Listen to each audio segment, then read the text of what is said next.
Maryland Governor Larry Hogan announced that effective July 1st, the COVID-19 state of emergency orders will be lifted. In his public announcement, Hogan stated, "We have finally reached the light at the end of that long tunnel. While the end of the state of emergency is an important step in our recovery from COVID-19, it does not mean that this virus and the variants no longer pose any threat." What does this mean for Marylanders and Montgomery County residents? For example, there will be no legal mandates for face masks in any setting, including camps, childcare facilities, and schools anywhere in the state. Or does it really mean anywhere in the state? Mike, this comes as good news for Marylanders, but in the past, we've seen Montgomery County be reluctant to follow the state's lead on such matters. Will Montgomery County follow the Maryland Department of Health COVID-19 requirements? That is a great question. I think that they should. I think at this point the state and the county and the other jurisdictions can really all declare victory. I think the state and the counties have worked very hard, and they've done a great job of really ensuring that their populations have been vaccinated, and we've achieved the levels that we're hoping to try and get to. And I think the result is that we should begin to relax the requirements that we've had out there. The interesting thing is that I've seen is even in places where people don't have to wear masks in Montgomery County, many people are still all wearing masks. And so I'm intrigued to see at what point, whether there's a requirement or not a requirement, that people just begin to let their guard down and recognize that they've been vaccinated, and so is everybody else, and the numbers are in our favor and things are okay. There is definitely a reluctance for people to give up their masks. I see it in different parts of the county as I'm driving around. So anecdotally, I agree with you, Mike. It'll be interesting to see how quickly things seem to return to normal. Phil, according to an article in the Washington Times, the COVID-19 lockdowns decimated small businesses across the country. And the New York Federal Reserve reported that nearly half of Black-owned small businesses had been wiped out as a result. Now that all of the restrictions have been lifted, are Black businesses going to be able to rebound? Well, Casey, as you know, it doesn't matter much to me whether we're talking about Black businesses or anything else. What matters to me is the principles. What matters to me is the opportunities. That is what was taken away from us in such a great way.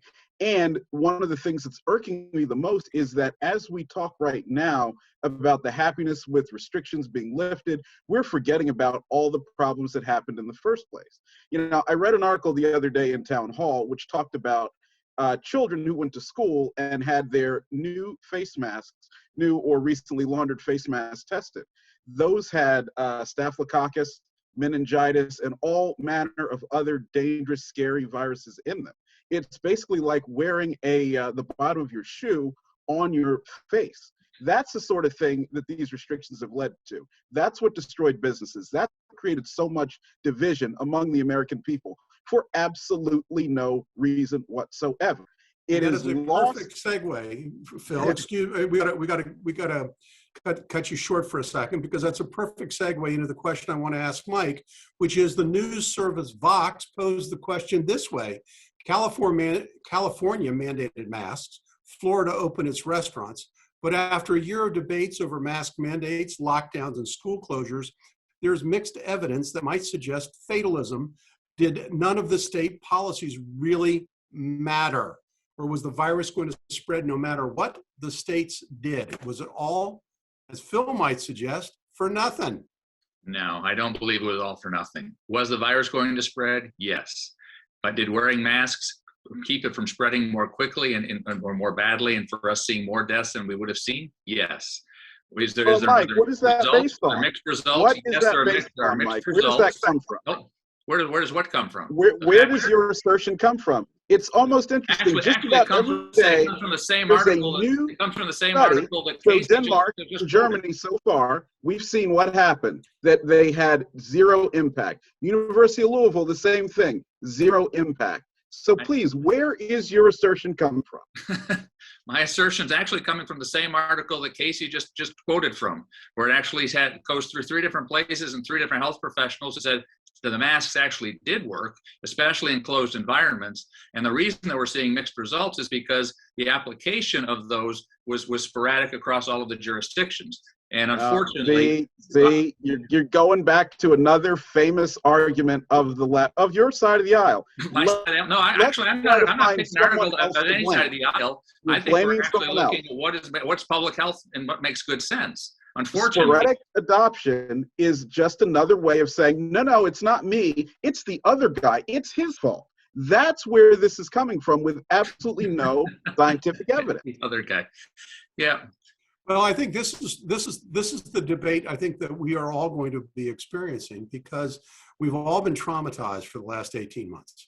And whether you believe that the lockdowns were beneficial or the lockdowns weren't beneficial, there's really going to be it's going to take many years to determine whether or not there's proof of it. Fortunately, we're not at the 650,000 people that are actually dead, so we're still around to be able to have that debate. So on the plus side, I agree with you, Mike. We can have that debate, and the terrible thing is that those people had to suffer and die. We're going to move on to our next topic.